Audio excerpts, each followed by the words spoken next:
esa inclusión definitiva de estas cofradías de la Pasión y de la Semana Santa.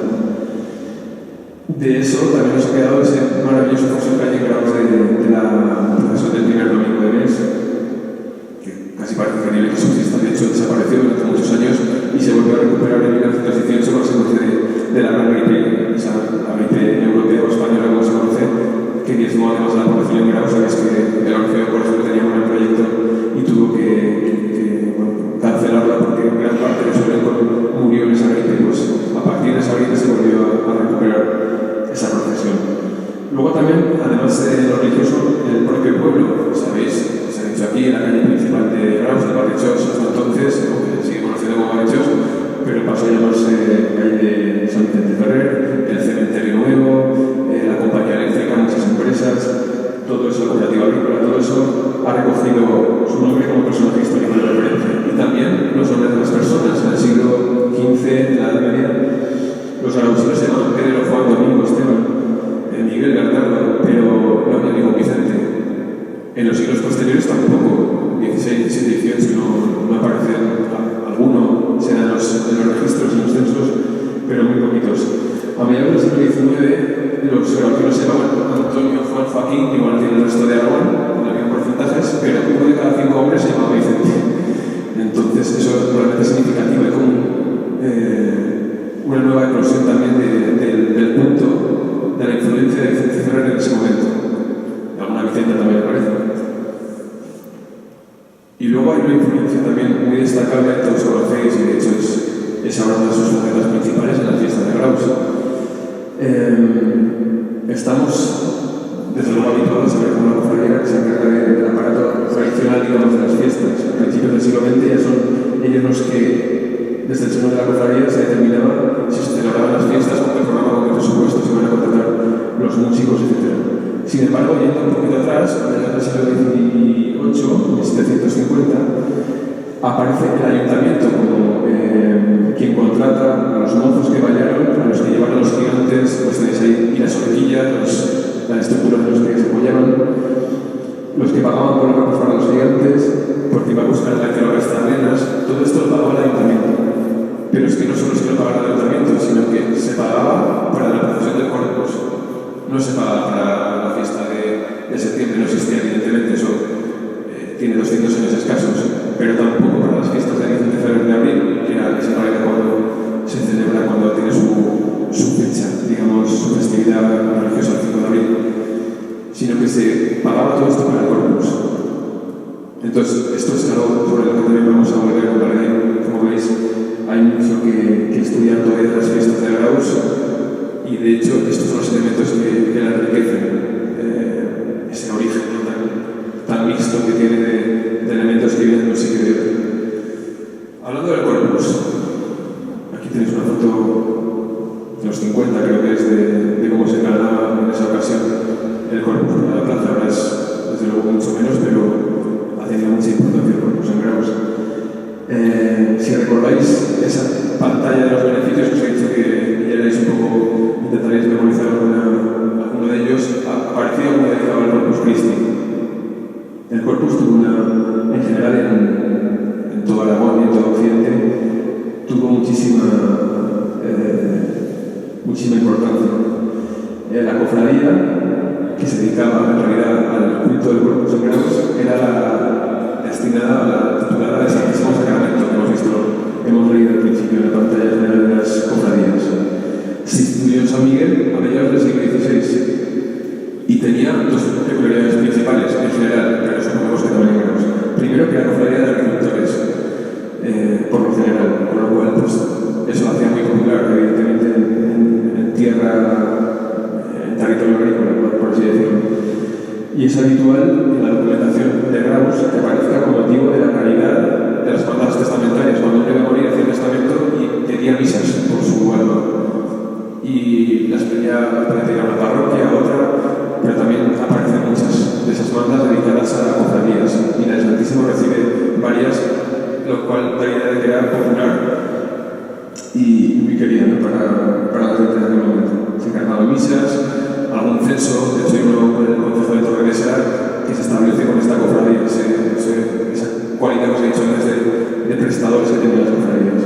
Y por supuesto, lo que decimos es muy popular esta cofradía obrera porque estaba relacionada con toda la festividad del Corpus, que en realidad fue de alguna forma la fiesta entre las fiestas, como hemos visto también por la importancia que todavía tenía el siglo XVIII en Graus, y en las cuales, bueno, no sé, conocéis el dicho, 3 días o 3 jueves en el año, pues el Corpus ha tenido una importancia fundamental en la vida, ¿cómo decir?, en la vida cotidiana de la gente de Aragón, de Graus, durante siglos. Y la tarasca, los gigantes, los cabezudos son los elementos propios de estas celebraciones del Corpus, tanto en Graus como en cualquier lugar en el que se haya conservado documentación o algún rastro, o todavía pueda prevenir luego cuando se desplazan con la pérdida de vigor del Corpus y la ascensión, digamos, de la mayor importancia de otras fiestas más vinculadas al pueblo y menos a la iglesia, cuando esos elementos, tarascas, gigantes, cabezudos, se van pues, celebrando en otros momentos del año, como ha sucedido en Graus con las fiestas de Vicente Ferrer en abril y luego en septiembre. Y habíamos dejado antes en el aire una pregunta que era si existía en Graus alguna cofradía, si pudo haber existido alguna cofradía gremial de oficios. Y está aquí. No sé si podéis llegar a leer algo, pero la verdad es que esto que decía antes en torno a las fuentes, esto es del tipo de documentos que se saldrían 3 veces. Primero tienes que transcribirlos, pasar ese tipo de letra al actual, primero luego hay que traducirlos y por último hay que interpretarlos. Pero os voy a decir un poco lo que dice el principio. Si lo leéis conmigo, ahí habla de que en el loco clamado en Capitol de los mayordomos y confrailes de la Confraría de San Crispín del oficio de zapateros de la Villa de Graus, hubo una cofradía gremial que fue esta de San Crispín de zapateros, un oficio desde luego pues, muy importante en Graus todavía, y ya sabéis que incluso a principios del siglo XX tenía todavía todo lo que tiene que ver con la piel, en realidad tenía en Graus los animales y la piel tenía siempre mucha importancia. Y esta es San Crispín, que luego sigue, la veo aquí porque es bastante incómodo girarse hacia atrás. Dice que el Capitol lo hicieron, la reunión, el consejo se hizo en la botica de Vitoriano de Semir, zapatero, sitio en la Plaza Mayor. Eso lo dice 3 o 4 líneas más abajo. Uno de esos zapateros tenía zapatería en la Plaza Mayor y ahí celebraron esta reunión, que de hecho creo que es la primera mención que he encontrado de esta cofradía, luego aparecen 2 más. Pero en este momento, él, junto a Joan de la Costa y Joan Postigo, que fueron sus mayordomos, y Miguel Ferrer, Joan de Fantón, Vitoriano Esmir, Jorge Valier, Marco Molins, Joan Tapiolas, Miguel Esmir y Joan Sorribas, en total 11 zapateros, conformaban este capítulo de esta cofradía de San Crispín en este año. San Crispín, que fue un mártir, no lo conocía, pero os digo, fue un mártir cristiano del siglo III que predicaba las horas de día y por la noche hacía zapatos para poder subsistir. Entonces, esa característica, ese oficio que tenía el de zapatero, le hizo, por supuesto, patrón de los zapateros, y su fiesta se celebra el 25 de octubre. En una cofradía también con carácter religioso, y luego de unas misas para los cofrades muertos al capítulo de clérigos de Nuestra Señora de la Peña, y aparecen otras señas de corporativismo, de actitud gremial, que tienen que ver con esta cofradía, como son, por ejemplo, el hecho de que 13 años más tarde, Sebastián de Fierro, que tenía 15 años, se afirmó, digamos que entró de aprendiz con el zapatero Miguel Esmir, que lo he visto antes, era uno de los cofrades, de los arcicofrades. Entró como aprendiz del oficio por 7 años. Esto era reciente del momento, 7 años de aprendizaje con un oficial, en el caso de que fuera. En este caso hablamos de un zapatero, pero podía haber sido cualquier otro. Y luego también vemos en algunos momentos cómo parece ser que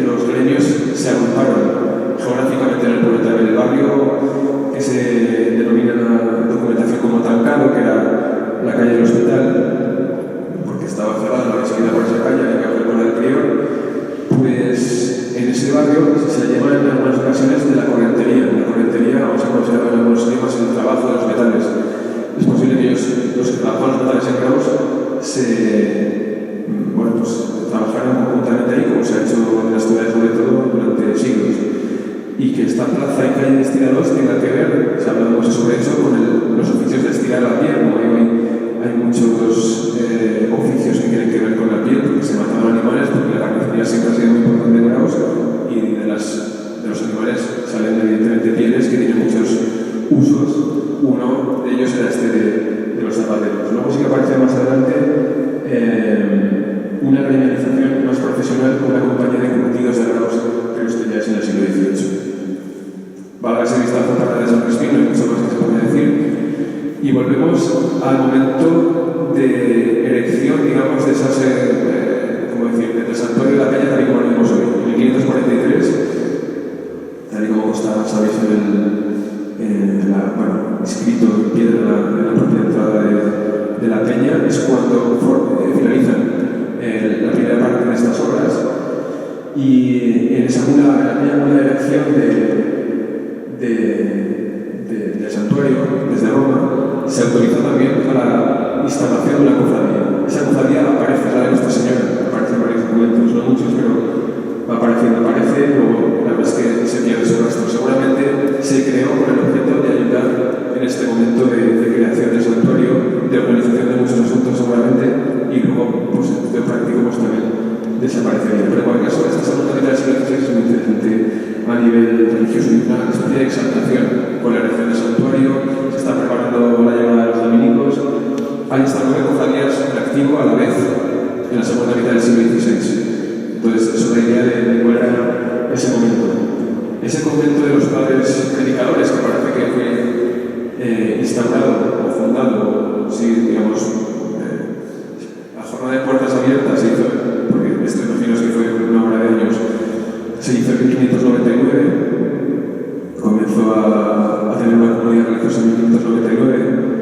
De hecho, aquí lo veis, con la particularidad además de que todavía se ve la cruz de Santo Domingo, que has pasado desapercibida, pero está ahí. ¿La veis? La cruz de piedra, bueno, en realidad lo que es el fuste del capitel, la cruz ahí aparece de hierro, con una foto de Vicente Castán, que fue uno de esos singulares intelectuales del Graus del principio del siglo XX, que comentaba que hizo muchas fotos maravillosas que sin las cuales no podríamos entender muchas de estas cosas. Pues ahí estaba el final del Graus durante muchas décadas, en la plaza de Santo Domingo, con el convento, luego la iglesia de la cruz, en una jornada ferial seguramente aquí. Pues antes de la llegada incluso de los dominicos, en ese momento de efervescencia que seguramente había potenciado Vicente Ferrer, aparecen varias cofradías dominicas que vamos a decir ahora todas de seguido. Una era del nombre de Jesús, antes había visto también en el listado del nombre de Jesús, que era además una exaltación que presentó también Vicente Ferrer, la de nombrar a Jesús. Hay muchas cofradías del dulce nombre de Jesús todavía, muchas en las Semanas Santas andaluzas, veo. Y esto, de por sí, tenía una cofradía que se encargaba, sobre todo, entiendo, de hacer que se hablara bien y que se nombrara a Jesús. Y este es un culto que los dominicos instauraron casi por norma en todos sus conventos. Tenía que haber una cofradía dedicada, una capilla dedicada al nombre de Jesús. Luego, a partir de mediados del siglo XVI, también se publicó una bula de protección para estas cofradías, lo cual todos fueron apoyos para la creación de esta cofradía de Graus, que la verdad es que aparte de más que 4 años en los documentos, pero que desde luego existió. Otra de ellas fue, se conocía ya esta existencia de una cofradía dedicada a Santo Domingo, no sabemos en realidad, porque los documentos también que la nombran son anteriores a la llegada de los dominicos, entonces no sabemos si ese milagro de Santo Domingo en Soriano, que fue tan promovido también durante el siglo XVI, tuvo que ver y preparar también ese ambiente para la llegada de los dominicos, o simplemente era una cofradía dedicada al culto de la ermita de Santo Domingo de Villar en Barasona, en el entorno de Barasona, que existió durante siglos allí. Entonces quizá tuvo que ver. La verdad es que sobre eso no sabemos el documento, no da ninguna pista. Y vamos a la más importante en aquel momento de las creadas o las difundidas, las promovidas por los dominicos, que es esta del Rosario. Aquí tenéis un apunte, unas miniaturas de una de las hojas de libro de la cofradía que se conserva en el archivo parroquial aquí. Las fuentes en este caso creo que son 2 libros, uno es muy moderno, pero el más antiguo de los que hay dice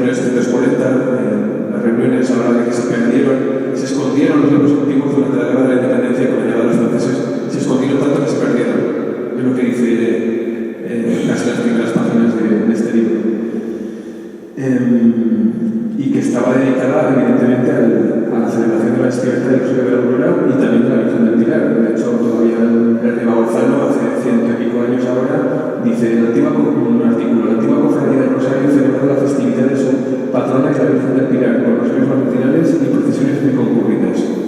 El Pilar es uno de los pilares, para la redundancia, de los pilares de culto de esta cofradía. Esta es la capilla actual, no estaría en cuando nació, porque ahí estaría la de San Nicolás, luego lo veremos. Aquí veis, de hecho, el retablo de obra que eligió Antonio Badías, el albañil, que hizo muchos y muy buenos trabajos. Yo creo que además casi todos altruistamente, desde luego este sí, porque hay un capítulo en el que se agradece de propio, ¿no?, a Antonio Badías el hecho de que preparara este retablo. Pues este ya es posterior, del año 43, cuando se reorganiza la cofradía después de la Guerra Civil. No sabemos si la cofradía, pero desde luego el Rosario contó desde antes de su aparición, de su fundación, con una capilla en el Hospital de San Lorenzo, cuando el Hospital de San Lorenzo estaba en Puerta de Inés, y luego desde ahí pasó a Santo Domingo, al convento, una vez que no sabemos exactamente el año, pero seguramente si en el mismo año en que llegaron los dominicos, a los pocos años sería cuando se fundó esta cofradía del Rosario en el convento de Santo Domingo. Los cofrades que aparecen en estos libros, pues se cuentan más de 120 en 1840, por ejemplo, con 22 docentes. De entre esos 120, las mujeres en esta cofradía comienzan a aparecer mucho más tarde, y poco a poco, una mujer, dos mujeres, en los capítulos finales del siglo XIX, y sin embargo, pues ahora creo que hay en torno a 140 cofrades, y evidentemente la mayor parte son mujeres a día de hoy. Los capítulos se celebraban el segundo día de la Pascua del Espíritu Santo, esto es el lunes de Pentecostés, y en el capítulo se insaculaban, se sacaban con unas bolitas cuáles iban a ser el prior y los mayordomos, ya que, insiste en ello, los capítulos era muy difícil conseguir, porque la gente no quería la responsabilidad de ser prior o mayordomo. Y su carácter asistencial, además de todo el común, que luego veremos más a fondo en otra cofradía, habla de que en 1706 habla un documento de que para la fiesta del Domingo de la Rosa, que es el primer domingo de mayo, los cofrades de Nuestra Señora del Rosario acostumbraban a convidar en una celebración que mantenían y que todavía está viva en alguna otra cofradía, incluso en Aragón. Vamos a ir un poco más rápido porque veo que, claro, hemos empezado tarde y no quiero que os vayáis a las 11 de aquí. Esta es la portada de la cofradía de la Madre de la Soledad. Tres libros también, los hemos visto al principio. Este es el primero de ellos, comienza en 1719. Los estatutos, aquí tenemos algunos estos son de 1700, una parte de ellos están constantemente en evolución. La verdad es que no se deja casi nada al azar, todo se renueva, se actualiza y se tiene muy en cuenta. Además, esas reglamentaciones y todo el hacer, digamos, de las cofradías estaba inspeccionado por los obispos. Esto se hace de una visita pastoral del siglo XVII a la cofradía de la Soledad, en las cuales se decía pues cómo lo estaban haciendo, si tenían que variar alguna cosa su comportamiento, su actuación. Estas son nóminas de cofrades del año 1700 también. Estaban estos que veis en esta página y todos estos fueron los que durante ese año fueron cofrades. Aparecen siempre en torno a 100 cofrades, una o dos mujeres nada más por capítulo, y hoy, a día de hoy, por lo que sea, en torno a 160 cofrades, fundamentalmente mujeres. La insaculación que decía antes hacía con esto. Esta bolsa y estas bolitas de madera todavía están en el archivo de la parroquia. Eran las que utilizaban en el capítulo para, ya que no había voluntarios, para sacar una bolita y decir, pues, según lo que decía el papelito que está metido en la bola, te ha tocado ser prior este año, te ha tocado ser mayordomo. Y luego la financiación de estas cofradías, además de las pliegas, o llegas, como se conoce ahora mismo, no sé por qué se produjo esa palatalización, porque siempre que veis esa P hace mucho, incluso por escrito aparecen llegas, y siempre se refiere a pliegas, a recoger. Pues todas las cofradías lo hacían, y luego también pagaban por excepción. Si uno le tocaba ser prior en la bonita, pero no quería, tenía que pagar algo, y todo está registrado en esos estatutos. La capilla de la Soledad, aquí la tenemos, la verdad es que aparece en la documentación enseguida, fundada en San Miguel en 1619. Unos años más tarde se dice que se funda de nuevo Santo Domingo, Mónica sufría molestias y defunciones en su intento de llevar adelante las procesiones por parte del párroco de San Miguel y los monjes de San Victoriano. Hacíos idea del cariz también que tomó el carácter pues, parareligioso de esta cofradía, que hasta los propios monjes, digamos, les hacían un poco de móvil, les hacían presión y tuvieron que cambiar de iglesia durante un tiempo. Aparecen mandas, donaciones para la construcción, la realización del retablo de la Soledad, que evidentemente se aparecería, no sé si con la guerra de la independencia o con la guerra civil, pero no queda rastro. Y tenía la casa, la casa propia, además de la capilla, en la calle del Barranco, cerca de San Miguel, en lo que consideramos el distrito religioso. La verdad es que aparecen varias casas de cofradías, además del hospital, el convento, evidentemente, en torno a San Miguel. Dentro de su carácter existencial, pues evidentemente asistían a los enfermos, enterraban a los muertos, figura como en caso de fallecimiento deben ir los cofrades o deberían encenderse 12 hachas, 12 velas, 6 en el altar y 6 en la procesión, que en el caso de que el hermano fuera pobre se dejaban 4 velas en el altar. Había vecinos que querían hacerse entrar por esta cofradía, supongo que por el trato exquisito que daban en el momento de la muerte, durante todos estos requisitos propios, y había una cuota para que si alguien no cofrade quería hacerse entrar por la cofradía de Soledad, pues pagará 25 o 50 reales en el caso de que fuera pues, también gravosino o no gravosino. Al final hay muchas consideraciones distintas.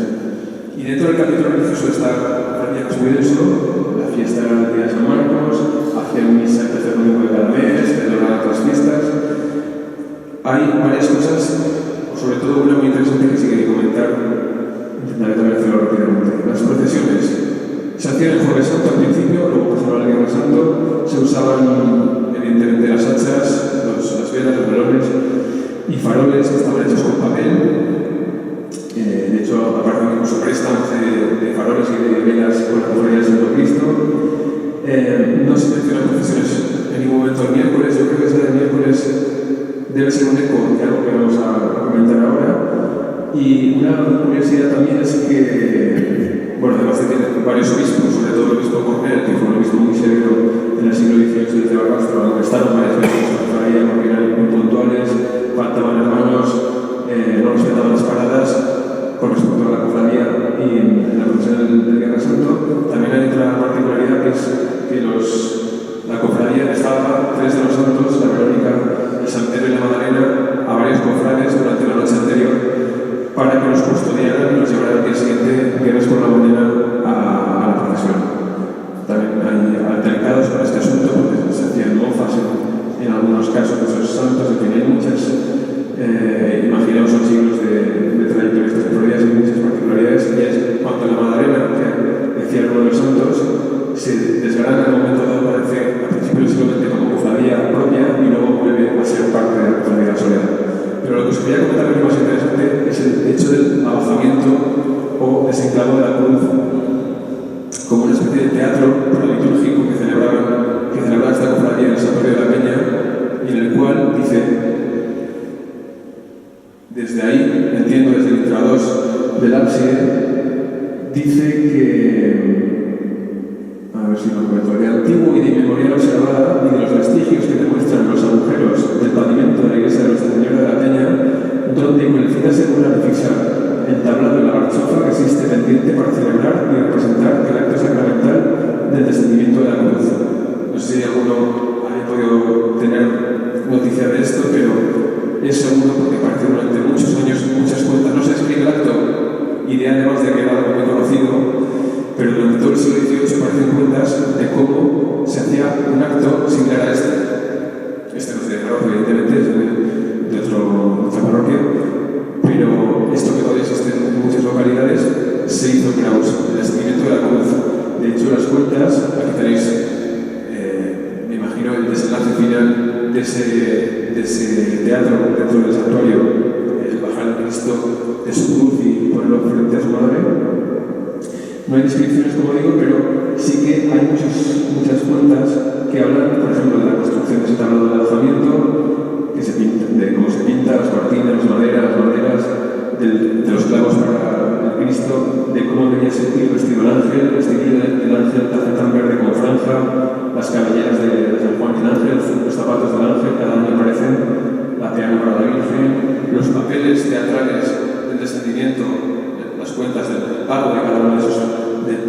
físico me refiero, de las resmas de papel y de los pergaminos, y cómo todo eso luego iba en procesión saliendo de la iglesia, que es lo que queda evidentemente, como eran otros pagos, también incluso por los músicos, el miserere que se cantaba en este acto, lo que se daba a conocer a los músicos en ocasión de esta procesión.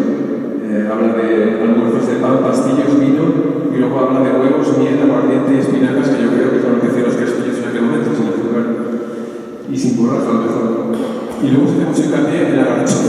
Lo habéis visto antes, que estos de las fiestas de la procesión de Viernes Santo, de la cofradía de la Soledad de Torrente, Valencia, eso es lo que llaman ellos la carchofa, que es alcachofa en el romance latín medieval, y que sería esa especie de artilugio que se abría como una alcachofa y del cual, descendiendo, hemos visto que había unos agujeros por el cual hacían descender la alcachofa en la peña, descendía ese angelito, de forma que lo que se representaba era desde el momento de la muerte de Jesús, el entierro y la resurrección anunciada por el ángel santo.